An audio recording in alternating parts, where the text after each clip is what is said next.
Mga kwentong pambata. Salon ng kagandahan ni Lyra.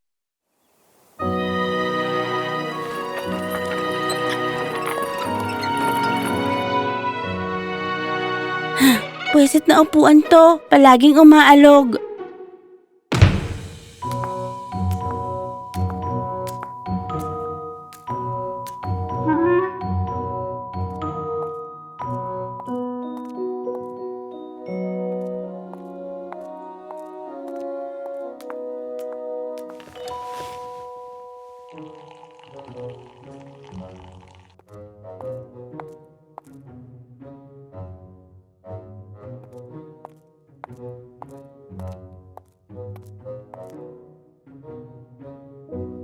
Oh, Lyra, anong di ko inabutan? Mula kagabi nang umalis ka sa salon at bumalik ka sa apartment mo sa itaas? Sa totoo lang, wala na masyado. Isinara ko na ang shop. Hindi ako naniniwala dyan. Akala ko nakita kong umalis si Emma. Hindi ba malapit na siyang manganak? Wala talagang nakakalusot sa'yo, ano? Oo, sa tingin niya, manganganak na siya ngayong linggo. Iyon ang akala ko. Ang salon mo talaga ang sentro ng pinakamagandang chismis, Lyra. Isa iyon sa mga dahilan kung bakit natuwa kong bilhin ng apartment sa ibabaw ng shop mo. Bukod doon, syempre, sa araw-araw na blowout at bagong timplang kape. Ang galing mo talagang magtimpla ng kape, Mina.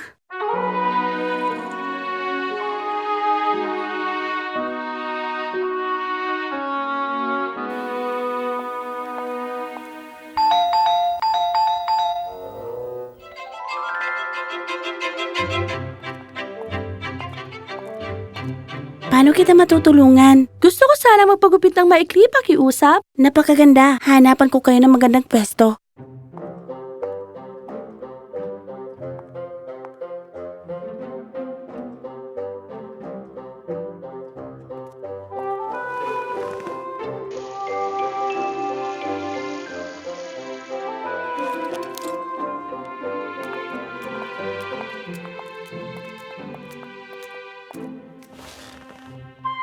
Huwag mong buksan yan. Alam mo umalog ang bagay na yan. Kapag naka-on yan, wala akong maririnig. Baka naman hindi ka dapat may naririnig. Naka naman, dapat naman makapaglibang ang isang matandang babae.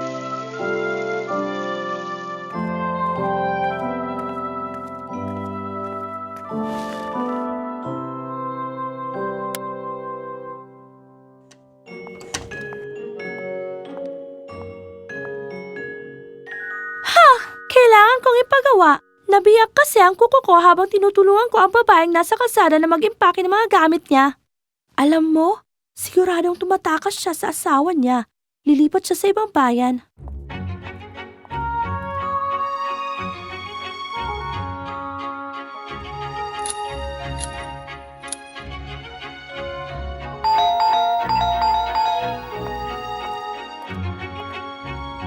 Bigyan mo ako ng panibagong estilo, Lyra. Kilala mo ang kambal kong kapatid, hindi ba? Aba, hindi ka maniniwala sa ginawa niya. Ayoko nang magmukhang katulad niya kahit isang segundo pa.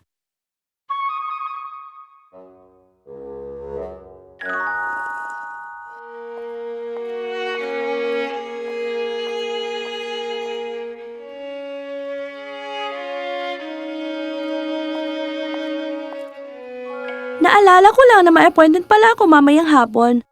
Maaari bang bumalik na lang ako bukas? Hindi po. Walang problema.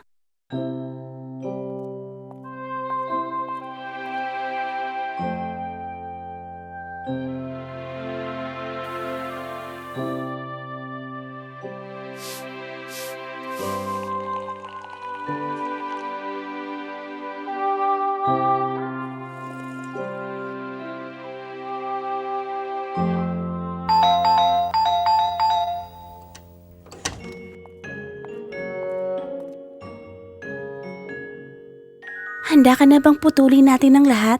Oo, pakiusap. Pero maaari bang sa may bintana tayo? Gustong-gusto ko ng sikat ng araw. Siyempre naman.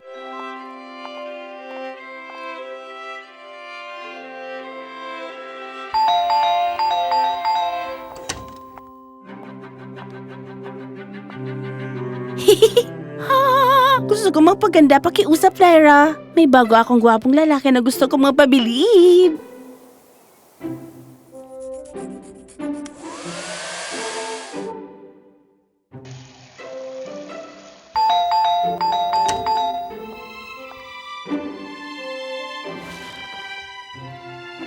Facial para sa akin, Mina. Haalis ako ng bayan para sa mahabang pananatili.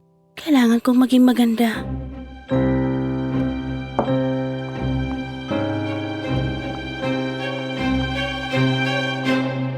Oo, sobrang nalulungkot ako sa ginawa ng kakilakilabot mong asawa. Sa sakit na dinulot niya sa'yo, hindi ka dapat tinatrato ng ganyan. Kinararangal ko ang tumulong sa'yo sa pag-iimpake ng mga gamit mo. Ayoko magpunta sa kalagayan ng babaeng sumira sa pagitan mo at ang asawa mo, miss. Nakakahiya. Nakakahiya! Ako ba ang tinutukoy mo? Ikaw pala?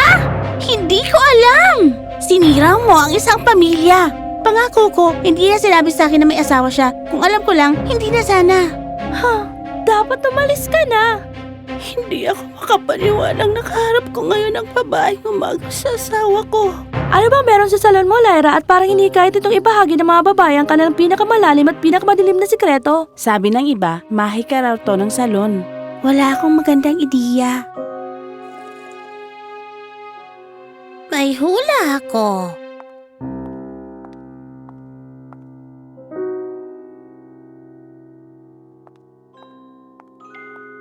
Baka gusto niyo lang malaman, malapit na magkaibigan ang lola ko sa tuhod at ang babaeng dating may-ari ng shop na ito. Binigyan pa nga niya ito ng espesyal na salamin para gamitin sa salon noong una itong magbukas. Kilala ng lola mo sa tuhod ang lola ko? Oo naman, matalik na magkaibigan sila. Napakagandang malaman yan. Malaya mo siyang dalhin dito anumang oras. Gusto ko siyang makilala.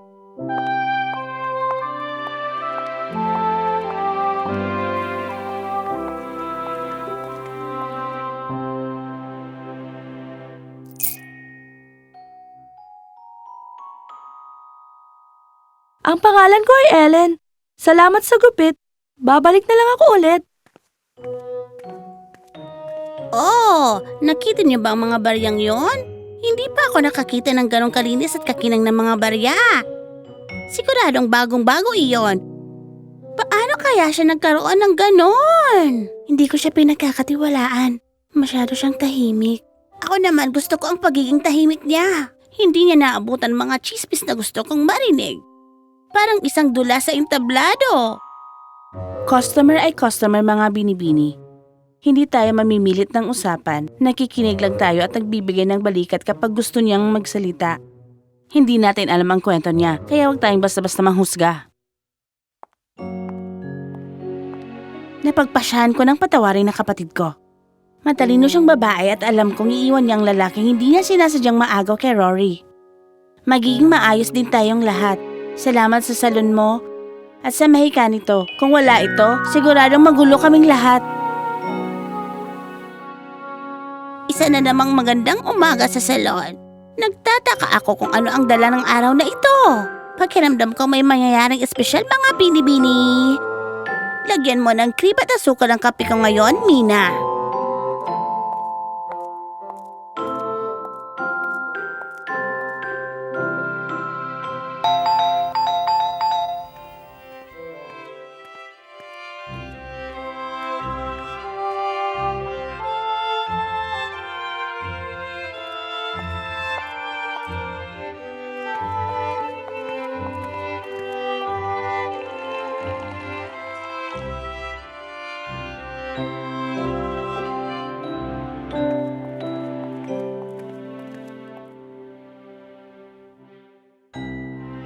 May alam ako na nagkaroon ng mga lihim na pagpupulong ang mga pinuno. Sa tingin ko, pinag-uusapan nila ang prinsesa at isang natatakdang kasal. May ilang kusinero sa likod na sumusubok ng iba't ibang lasa ng wedding cake. May narinig akong sekreto na may nakatakdang kasal, isang plano para pabagsakin ng hari. Isipin mo yon.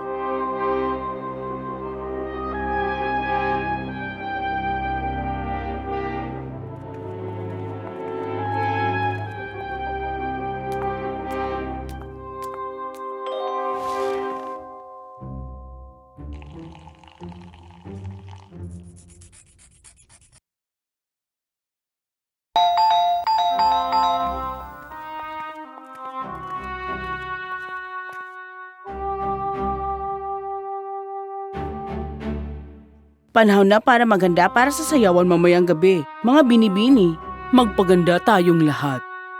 Gusto ko ang may-ari ng maliit na salon na ito ang mag-ayos ng buhok ko. Ikaw! Halika!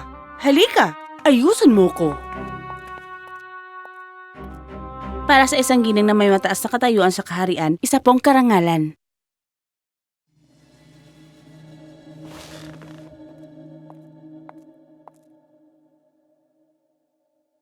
Maganda ba ang araw mo ngayon, binibining Sabin?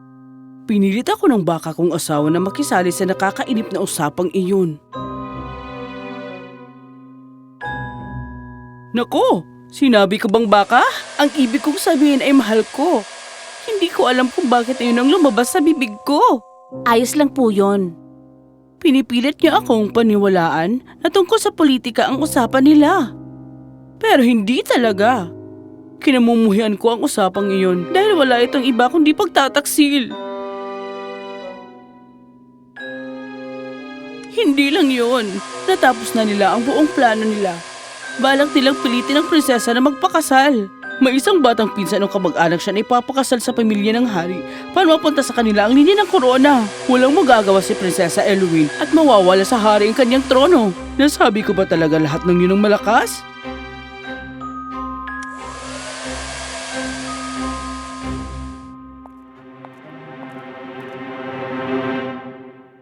Ako si Prinsesa Eluin. Siya pala ang prinsesa sa buong panahong ito. Hindi ko kayang imbintuhin ang ganitong kwento. Kung alam ko lang na siyang prinsesa, mas masarap sana ang tinimpla kong kape. Ikinararangal naming nandito ka, Prinsesa Eluin. Ako ang dapat magpasalamat. Marami sa inyo ang nakakakilala sa akin bilang Ellen. Ngunit iyon ay pangalang ginagamit ko kapag ayaw kong makilala. Mukhang epektibo nga iyon. Hindi ka man lang naisip na ikaw ang prinsesa. Pero bakit dito, Prinsesa? Bakit sa salon namin? Pinili kong bumisita sa salon ni Lyra dahil nais kong mapalapit sa mga taong malapit ko ng pamunuan. Bago pa lamang ako sa kahariang ito dahil lumaki ako sa ibang bansa, marami akong natututunan tungkol sa nangyayari sa palasyo at sa mga taong naninirahan sa ating kaharian. Pinili mo talaga makisama sa mga babaeng ito araw-araw? Kahit natutunan ko na ang lahat ng mga kailangan kong malaman, pinili kong manatili dahil gusto ko ng samahan ng mga kababaihang narito. Baka hindi mo iyon maintindihan. Kailan man na gusto mong sumama sa amin, malugod kang tatanggapin. Araw-araw? Talaga? Napakalaking ginhawa ninyong lahat para sa akin. Wala na akong mas mahihiling pang mas mabuting customer kesa sa'yo at sa mga babaeng aking paglilingkuran. Salamat sa pagbibigay ng oras mo sa amin, Prinsesa. Binibining Sabin. Prinsesa Eluin, kamahalan, hindi ko po sinasadya. Ngunit sinadya iyon ng asawa mo at naging napakabastos mo sa mga mabait na tao dito. Hindi nila maaaring pilitin siyang pakasalan ng taong hindi niya mahal. Sang-ayon ako. Hindi ito magandang sitwasyon. Nasimulan na to. Wala na kayong magagawa para pigilan ito. Unawain mo, nais ko magpakasal dahil sa pag-ibig at wala ng iba. May kapangyarihan kang pigilan ito. Kausapin mo ang asawa mo. Hindi ko gagawin yun.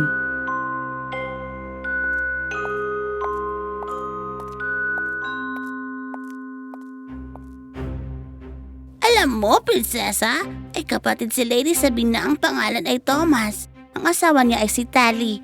At may 3 silang anak, sina Oliver, Lucas at Ben. At kaya ko sila isa-isahin. At ano naman ang mapapala mo roon? Bueno, sila ang mga taong dumalo sa mga pagpupulong na tinawag mong pagtataksil. Hindi ba? At masasabi ko rin ang mga pangalan ng lahat ng tauhan nila. Madalas silang nagpapaserbisyo rito. Sigurado akong may mga naririnig silang mga bagay-bagay. Tapos, ano? Maaari ko silang litisin dahil sa pagtataksil at aalisin ko ang bawat bahid ng kasamaan sa kaharian. Walang sino man ang magtataksil sa aking ama o sa kahariang mamanahin ko. Gawin mo ang lahat ng gusto mo.